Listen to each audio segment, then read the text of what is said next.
All right. So, when do you think it's time for an individual to put away that player card and to settle down? I know the age limit differs for everyone, but what kind of feelings would they start feeling inside that makes them say, whoa, I'm out the game?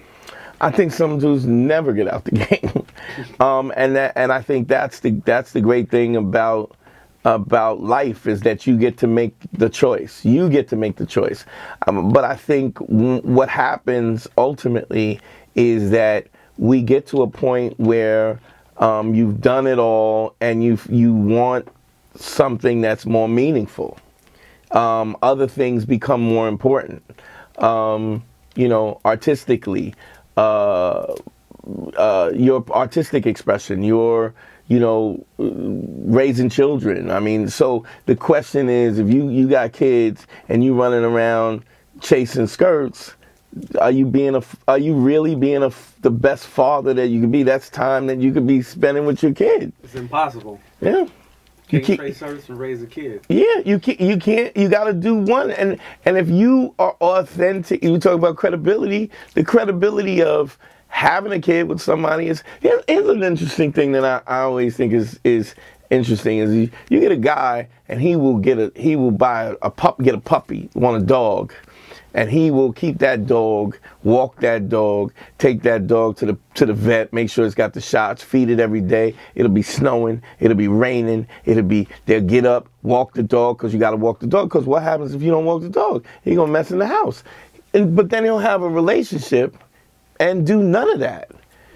No date night, no sex, no going down, no this, no making her feel as though she's loved and appreciated and stuff. So it's interesting that you would take a dog and treat a dog better than you treat your woman. It's absurd. It's absurd to take on that responsibility of having a woman and then not doing what needs to be done to make her happy. It's just absurd.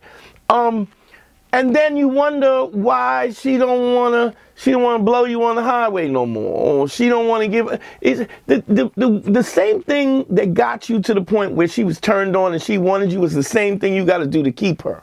And you don't. Here's the thing. There's no vacations on being a man.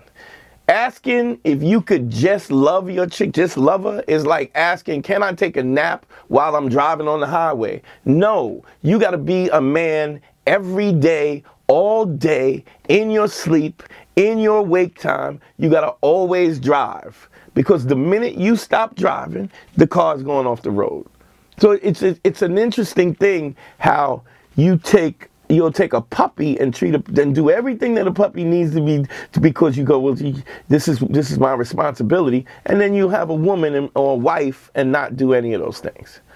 Not be the best version of yourself. Not manscape your balls, or cut your hair, or smell good, or shower, or dress up. I want to be in the car when my chick is next to me and she's looking at me. She's like, God, who the hell is that?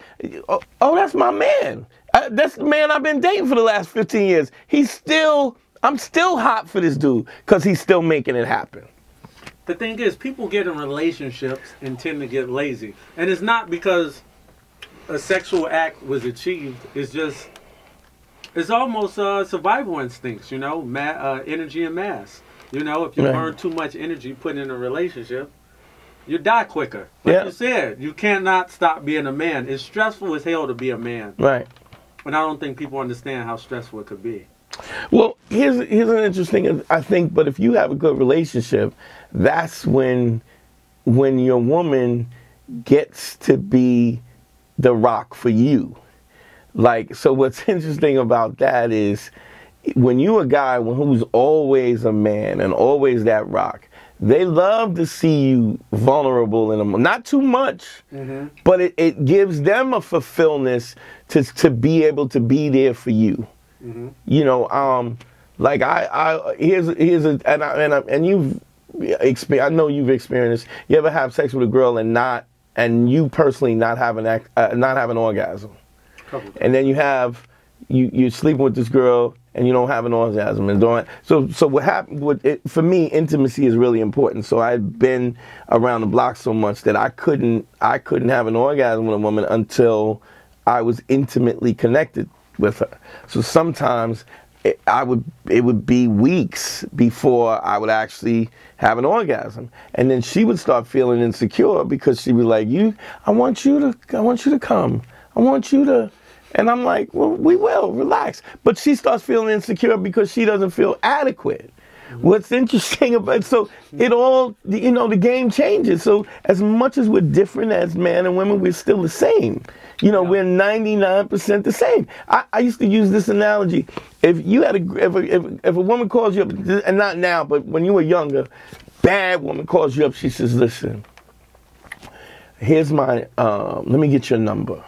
And she gives you the baddest chick you've ever seen. She goes, look, I'm going to call you, and when I call you, I want you to meet me at a hotel, and we're going to have sex, right? And you're like, all right, I bet, what's your name? And she goes, that's not important, but I'm going to call you, you're going to know it's me. And you're like, all right, bet, right? So she calls you up, you go to the hotel, sex is amazing. You be like, yo, but what's your name? You know my name.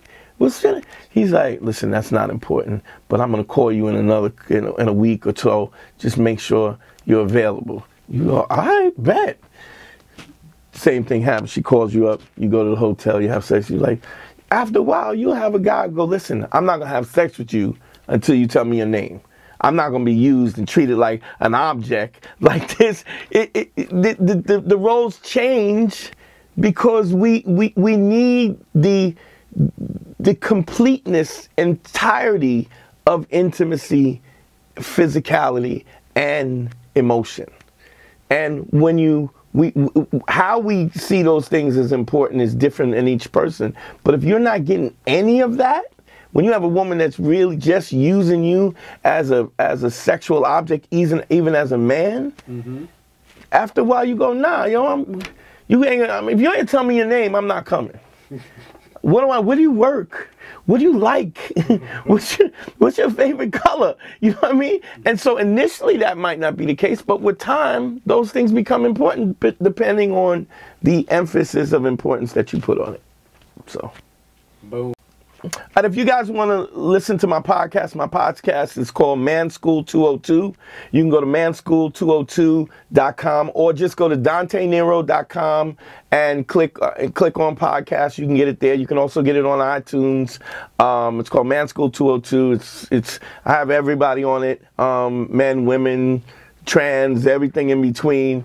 Also, just go to dantenero.com and check out my podcast. If you need a one-on-one consultation, same thing, dantenero.com, click on consult, and I'll straighten you out.